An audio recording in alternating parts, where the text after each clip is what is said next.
Hey y'all, it's Nancy, the Handy Scandi. Welcome back for another crafty venture. It has been a while since I've said that, and I thank you guys for joining me again today.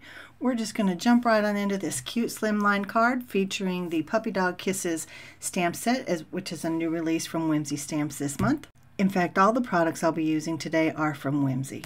I'll also be using the Slimline Dog Bone die set, which is also a fairly new release, and this black and white dog slimline paper pack. I'll also be using the Woof sentiment from the Blending In stamp set, as well as the coordinating die.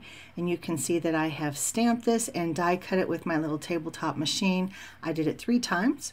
Also off screen, I die cut the dog collar as well as the panel from this cute black and white paper, and that will be the panel for my overall card. And the card, by the way, measures 8.5 by 3.5.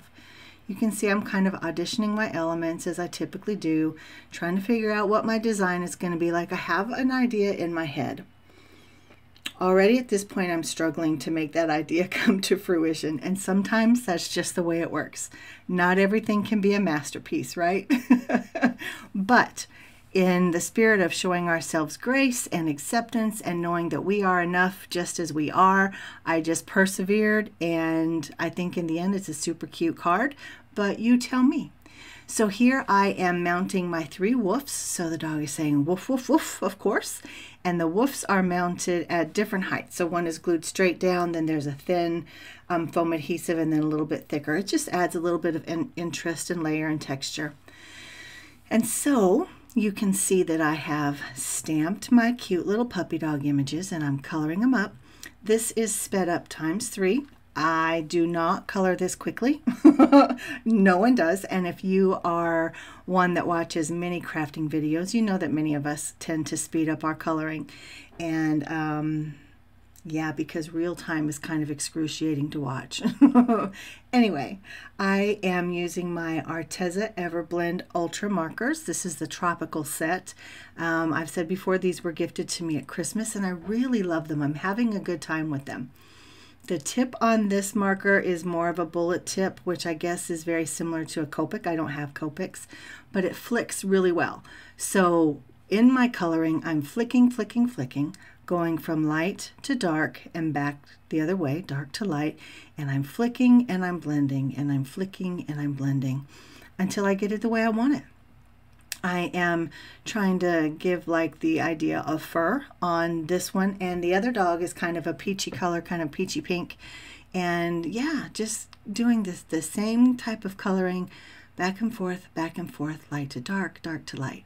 And the dark, of course, is going in the creases, in the shadows, places where like body parts might kind of overlap each other. Yeah, places like that, maybe the joints, things like that. And I don't necessarily think of anatomy as I'm coloring. I just think of what makes sense to my brain. So I can't give you much more guidance than that. I am still very much learning, and yeah, we'll learn together. So if you guys have any coloring tips that you could give me, I'd love to hear them downstairs in the comments. That would be great. So once I have these both colored and fussy cut, then I bring in my Arteza Inkonic pens. Now these are a super fine point pen, and they allow me to get into those nooks and crannies and into those crevices where the shadows might be, so I can just darken it up a little bit more. But because of that fine point, I can get a little bit more flicking. It gives me the texture, it gives me some dimension, and again, of course, the shadows are a little bit more darkened. So I just love the overall effect I get when I use those Inkonic pens to finish off my coloring.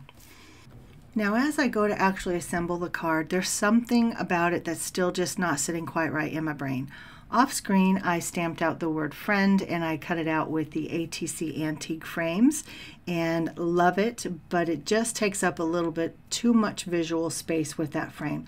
I think in retrospect, looking back at my overall card design, if I had bubble cut that sentiment, the word friend, out, it would have taken up less space visually on the card, and I think that would have helped, but still there's something that's not quite right that I can't put my finger on.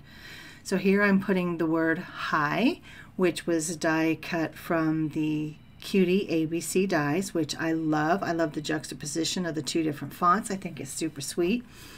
and I'm, you know, putting down my puppy dogs. I'm adhering the woof, woof, woof, which I have interpreted from dog speak to be hi friend in English, if that makes any sense at all.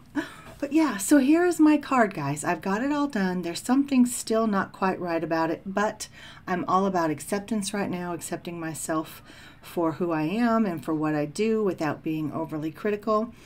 But I can still see there's something that I would change. I just don't know what that is. So my question to you, friends, is what would you change? If you were to recreate this card, what would you do differently? Or if you didn't want to recreate it, can you tell me what it's missing? Give me some guidance, guys. I need it. All right, well, this is a perfectly imperfect card from a perfectly imperfect crafter, and I thank y'all for spending some time with me. This is Nancy, the Handy Scandi. I'll be back soon with another video, and until then, I'm out.